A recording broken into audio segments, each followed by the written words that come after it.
Perkenalkan, nama saya Dian Anggraini, NIM 30186. Di sini saya akan berusaha membuat video mengenai praktikum ilmu pemeliharaan ternak yang sudah saya lakukan. Latar belakang. Ilmu pemeliharaan ternak berfungsi untuk memperbaiki mutu genetik dari suatu ternak. Apabila ternak tersebut sudah mengalami perbaikan mutu genetik, diharapkan dapat menghasilkan keturunan yang lebih baik sehingga memiliki produktivitas yang lebih tinggi, nilai ekonomis yang menjadi lebih tinggi, serta hasil produk yang memiliki kualitas lebih baik. Tujuan dan manfaat. Tujuan dari dilakukannya praktikum kali ini adalah agar mahasiswa dapat melakukan perhitungan heritabilitas, iritabilitas, dan korelasi antar kelas serta dalam kelas. Kemudian mahasiswa juga dapat mengetahui faktor-faktor tersebut serta kegunaannya. Sedangkan tujuannya adalah mahasiswa dapat menggunakan perhitungan tersebut, yaitu perhitungan heritabilitas, iritabilitas, korelasi antar kelas dan dalam kelas, untuk dapat menunjang produktivitas ternak. Materi yang digunakan adalah alat dan bahan. Yang pertama yaitu kita membutuhkan telur, kemudian timbangan telur yang digunakan untuk menghitung bobot telur, serta jangka sorong yang digunakan untuk mengukur panjang dan lebar telur tersebut. Kemudian untuk metode yang digunakan adalah minimal kita memiliki jumlah telur sebanyak 20 sehingga N sama dengan 20. Kemudian kita mengukur beratnya serta IBT-nya, dan dari situ kita dapat menghitung heritabilitas, iritabilitas, dan korelasi genetik antar kelas dan dalam kelas. Contoh soal, dalam pembacaan contoh soal saya menggunakan bantuan media laptop. Di suatu farm ayam petelur yang dilihat dari recording memiliki IBT rata-rata 76 kilo dan berat telur rata-rata 40 kilo. Dari banyaknya ayam petelur di farm, 5 ekor ayam jantan dikawinkan dengan 5 ekor ayam betina dalam waktu 3 hari, menghasilkan keturunan dengan data IBT dan berat telur seperti tabel berikut. Hasil dan pembahasan. Hasil pendugaan nilai heritabilitas indeks bentuk telur. Tabel 1 daftar rekapitulasi heritabilitas indeks bentuk telur. Jadi ada pejantan 1, pejantan 2, pejantan 3, dan pejantan 4. Kemudian dikawinkan dengan betina, memperoleh indeks bentuk telur berikut ini yang berjumlah 20, seperti 75,6, 76,76, 77,9, 77,64, 74,89, dan seterusnya. Kemudian A ini ditambahkan berjumlah 382,79 serta dikuadratkan dan dijumlahkan yang hasilnya 29312,3439. Begitu pula dengan data yang lain. Untuk mencari heritabilitas, dilakukan penghitungan yang pertama, yaitu faktor koreksi FK sama dengan Y kuadrat per N. Kemudian jumlah kuadrat antar pejantan JKS, yaitu JKS sama dengan sigma I YI kuadrat per NI min FK. Kemudian lanjut ke jumlah kuadrat antar anak dalam pejantan JKW, JKW sama dengan sigma I sigma K Y kuadrat IK min sigma I YI kuadrat per NI. Kemudian masuk ke derajat bebas antar pejantan, DBS. DBS sama dengan S-1. Derajat bebas antar anak dalam pejantan, DBW. DBW sama dengan N-S. Kuadrat tengah antar pejantan, KTS. KTS sama dengan JKS per DBS. Kemudian kuadrat tengah antar anak dalam pejantan, KTW sama dengan JKW per DBW. Kuadrat tengah harapan antar anak dalam pejantan, ragam W sama dengan KTW. Jadi KTW ini juga merupakan hasil dari ragam W. Kemudian kuadrat tengah harapan antar pejantan, ragam kuadrat S sama dengan KTS min KTW per K. Kemudian baru masuk ke rumus heritabilitas indeks bentuk telur, H kuadrat sama dengan 4 ragam kuadrat S per ragam kuadrat S plus ragam kuadrat W. Jadi kemudian dimasukkan angka-angkanya, ini ragam S, kemudian ini ragam W, sehingga diperoleh hasil 0,2909664 yang merupakan heritabilitas indeks bentuk telur. Kemudian ini adalah hasil daftar sidik ragam heritabilitas indeks bentuk telur, yaitu derajat bebas FK 1. Derajat bebas antar pejantan 3. Derajat bebas antar anak dalam pejantan 16. Jumlah kuadrat faktor koreksi 12,0804.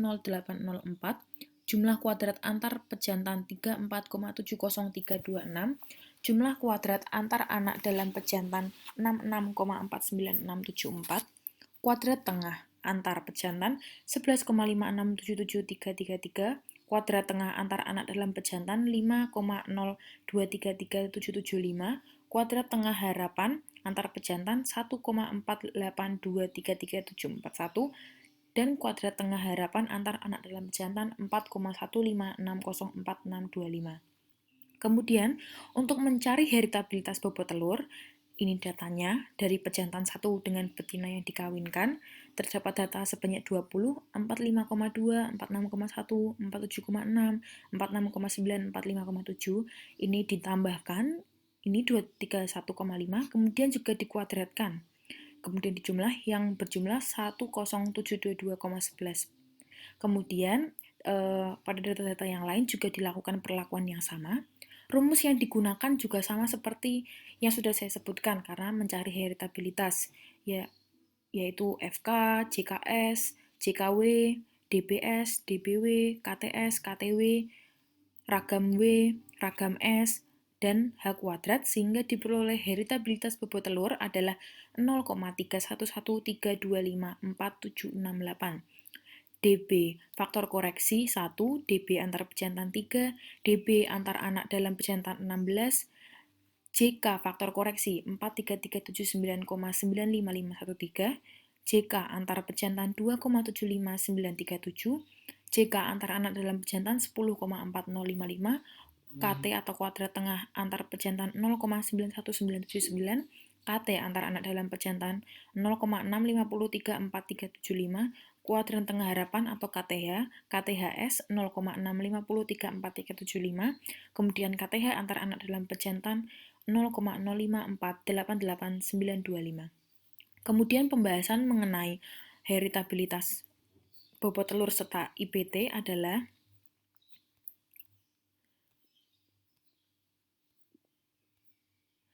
dari data di atas diperoleh nilai heritabilitas pada indeks bentuk telur 2 yaitu sebesar 0,2909664, sedangkan nilai heritabilitas pada bobot telur 2 sebesar 0,3113254,768. Nilai tersebut menunjukkan bahwa nilai heritabilitas pada indeks bentuk telur dan bobot telur sesuai dengan batas rentan dan termasuk dalam heritabilitas sedang. Hal ini yaitu karena dinyatakan antara nilai 0 sampai 0,15 itu rendah. Kemudian, menyatakan heritabilitas dikatakan rendah, yaitu 0 sampai 0,15, sedang itu 0,15 sampai 0,30, dan tinggi itu apabila lebih dari 0,30. Sedangkan ini kan 0,2 dan 0,3, maka masuknya ke yang sedang, 0,15 sampai 0,3.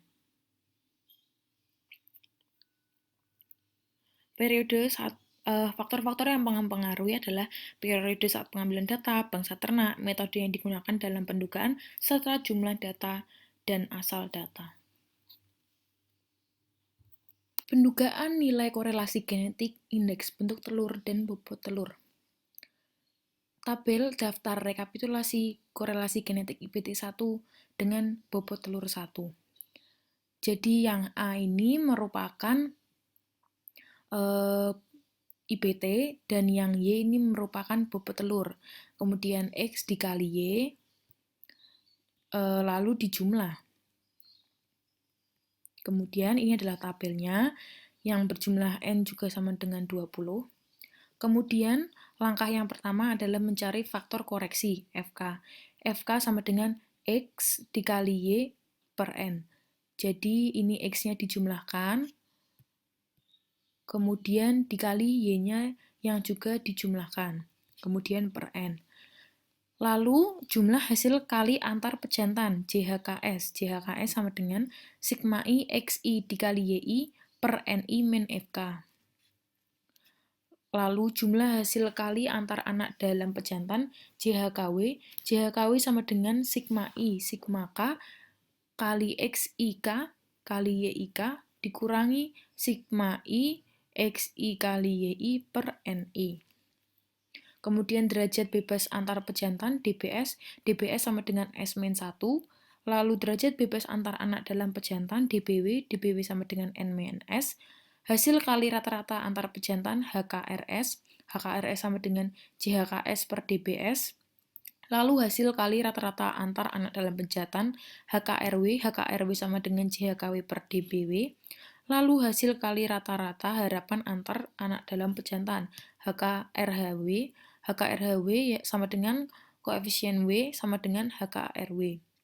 Hasil kali rata-rata harapan antar pejantan HKRHS sama dengan koefisien S sama dengan HKRS min HKRW per K. Kemudian baru masuk ke korelasi genetik. Sama dengan 4 kali koefisien S per akar 4 ragam SX dikali 4 ragam kuadrat SY. Lalu diperoleh korelasi genetiknya 0,9024325594. Kemudian ini adalah tabel daftar sidik ragam korelasi genetik IPT1 dan bobot telur. DBFK yaitu 1, DBS 3, DBW 16, JHKFK 72557,97898, JHKS 1,22768, JHKW min 12,7405, HKRS 0,2411,0,1533, HKRW min 0,79628125, KTHS 0,2411,0,15833, KTHW min 0,79628125. Pembahasan dari korelasi genetiknya adalah berdasarkan data dari di atas diperoleh hasil pada korelasi genetik antar indeks bentuk telur dengan bobot telur sebesar 0,9024325594. Nilai tersebut menunjukkan bahwa pada indeks bentuk telur dan bobot telur memiliki hubungan yang searah. Artinya peningkatan nilai bentuk telur akan diiringi peningkatan bobot telur. Dugaan nilai repeatabilitas antar kelas. Kemudian ini data dari rekapitulasi repeatabilitas IPT. Jadi ada IPT dari yang pertama dan IPT yang kedua. Kemudian yang digunakan adalah data nomor 4 ke 5. Jadi pejantan 1 kan ada 5 data. Kemudian yang digunakan 4 dan 5. Lalu pejantan berikutnya juga seperti itu, sehingga diperoleh 8 data.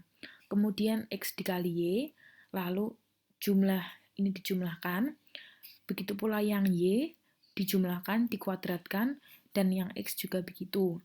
Kemudian rumusnya adalah R sama dengan sigma XY min 2X 2Y per N per akar sigma X kuadrat min sigma X kuadrat per N dikali sigma Y kuadrat min sigma Y kuadrat per N.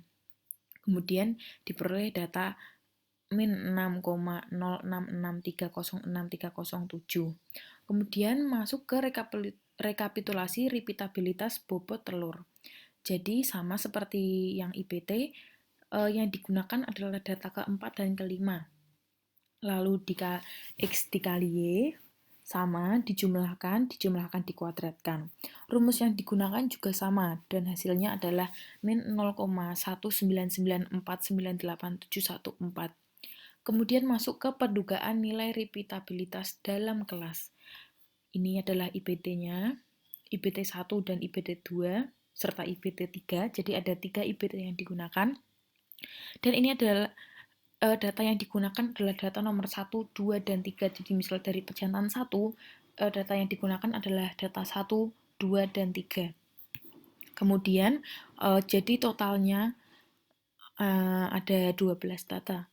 Ada data 1 ada 12, 2 12, dan yang ketiga juga 12. Lalu untuk mencarinya, kita pertama-tama menghitung faktor koreksi FK. FK sama dengan Y kuadrat per M. Jumlah kuadrat antar individu JKP sama dengan sigma I YI kuadrat per MI min FK. Lalu jumlah kuadrat antar anak dalam individu JKW. JKW sama dengan sigma I J Y kuadrat IJ min sigma I YI kuadrat per MI. Lalu derajat bebas antar individu DBB sama dengan N-1, lalu derajat bebas antar anak dalam individu, DBW sama dengan N, MI-1, lalu kuadrat tengah antar individu, KTB, KTB sama dengan JKB per DBB, lalu kuadrat tengah antar anak dalam individu, KTW, KTW sama dengan JKW per DBW, kuadrat tengah harapan antar anak dalam individu, KTHW, KTHW sama dengan ragam W sama dengan KTW, lalu kuadrat tengah harapan antar individu, KTHB sama dengan ragam B sama dengan KTB min KTW per K, lalu baru masuk ke repeatabilitas, yaitu R sama dengan ragam kuadrat B per ragam kuadrat B plus ragam kuadrat W. Kemudian diperoleh hasil dari repeatabilitasnya adalah 0,997603. Kemudian daftar sidik ragam dari repeatabilitas indeks bentuk telur, DBFK 1, DBB 11, DBW 24, CKFK 162935,7432, CKB 5439959478, CKW 94,96946667, KTB 4945,418, KTW 3,957061, KTHB 1647,154, dan KTHW 3,957061. Kemudian repeatabilitas bentuk telur sama yang digunakan adalah data 1, 2, dan 3 pada bobot telur 1, 2, dan 3 X, Y, Z. Rumus yang digunakan juga sama, kita mencari FK, kemudian JKB, JKW, dan seterusnya hingga masuk ke rumus repeatabilitas dan diperoleh 0,998033. Kemudian ini daftar sidik ragam repeatabilitas IPT, DBFK 1, DBB 11, DBW 24, JKFK 57942,84675, JKP 19327,91935, JKW 27,6902, KTB 1757,084, KTW 1,153758, KTHB 585,3099, KTHW 11,153758.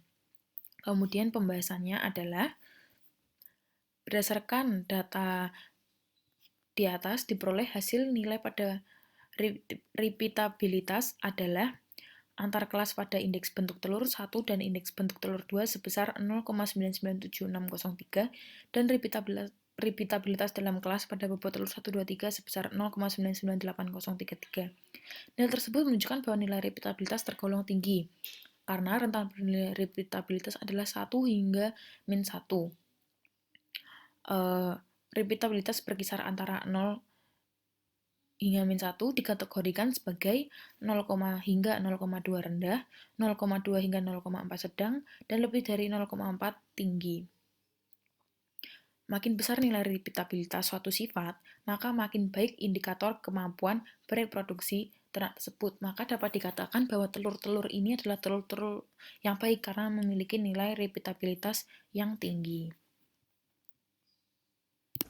Kesimpulan. Sebelumnya saya minta maaf karena dalam melihat data kembali saya menggunakan bantuan media laptop. Berdasarkan hasil yang sudah dihitung, yaitu bahwa heritabilitas IPT2 sebesar 0,2909664 dan bobot telur 2 sebesar 0,31132546768. Nilai tersebut termasuk dalam batas rentan. Korelasi genetik indeks bentuk telur 2 dengan bobot telur 2 sebesar 0,90243255594, yang mana nilai tersebut menunjukkan bahwa pada indeks yang berarti peningkatan telur searah dengan meningkatnya bobot telur. Kemudian nilai repeatabilitas antar kelas pada IPT1 dan IPT2 sebesar 0,997603 dan repeatabilitas dalam kelas pada bobot telur 1, 2, 3 sebesar 0,998033, yang mana nilai tersebut menunjukkan bahwa repeatabilitas antar kelas IPT1, IPT2 dan bobot telur 1, 2, 3 tergolong tinggi. Demikian hal yang dapat saya sampaikan. Mohon maaf bila ada kekurangan. Terima kasih.